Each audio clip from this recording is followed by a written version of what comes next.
ইন্ডিয়ায় বসে শেখ হাসিনা নাকি মিলাদ মাহফিল করে, কিন্তু এখন উচিত কথা বলতে গেলে তো গ্যাঞ্জাম। আওয়ামী লীগের সাথে এখন গ্যাঞ্জাম লাগবে। কারণ কি জানেন? কারণ হলো, যখন সে বেঁচে ছিল তখন 15 থেকে 17 বছর তার উপর টর্চার। তার বেলে নারী ভুঁড়ি বেলে পচা যায় মাল খাইতে খাইতে, নেশা করতে করতে। যাই হোক, উচিত কথা কইলে তো আওয়ামী লীগের আবার ফাটবে। যাই হোক, তো যখন বেঁচে ছিল তখন উনাকে অত্যাধুনিক কিছু দরকার ছিল, মানে ট্রিটমেন্টের দরকার ছিল, কিন্তু তখন কিন্তু করতে দেয় নাই আওয়ামী লীগ। দ্যাটস মিন আমাদের সাবেক প্রধানমন্ত্রী শেখ হাসিনা। আর এখন সে শখ পালন করে ইন্ডিয়ায় বৈশা। মানে অভিনয়ের আর শেষ নাই।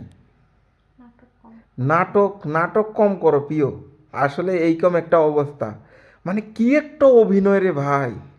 মানে সে মানে শখ পালন করতেছে। মানে মানে কি বলবো, এখানে আমার বলার ভাষাই নেই। মানে সে কি অভিনেতা আর অভিনেত্রী, কি একটা অবস্থা। সে এখন বলতেছে যে মিলাদ মাহফিল করা হচ্ছে, শোক পালন করা হচ্ছে। আর তুই তো ওরে 17 বছর ধরে আটকায় রাখছস। তারা একটু ট্রিটমেন্টে যাইতে দেস নাই বাইরের দেশে। আবার সে এখন শোক পালন করে, তাও বাংলাদেশে না, ইন্ডিয়ায় বৈশা। মানে আওয়ামী লীগ যে দল, আর এইটাও যে এরা যে অভিনেতা, মানে কি বলবো। আর এখানে কিছু বলার নাই, আর এখানে আমার কিছু করারও নাই। ঠিক আছে, তো যাই হোক, আমরা দেখতেছি।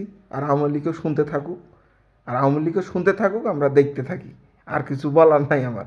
কিন্তু অভিনয়টা খুব একটা ভালো হয় নাই। ওনার ভিডিওটা আমি দেখছি, অভিনয় খুব একটা ভালো হয় নাই। তবে যতটুকু করছে এটা ঠিক আছে। মারা গেছে, শোক পালন করছে, আবার মিলাদ করতেছে। মানে কি বলবো, আর এখানে কিছু বলার নাই। কি বলবো এখানে বলেন? সে 15 বছর ধরে ওরে জেলে রাখলো, আর সে এখন বলতেছে যে শখ পালন করতেছি।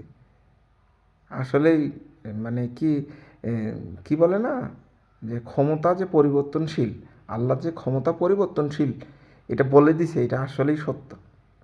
যার ক্ষমতা ছিল যখন, তখন সে কখনোই বুঝে নাই। এখন ক্ষমতা নাই, এখন অনুগত্য প্রকাশ করতেছে। ঠিক আছে।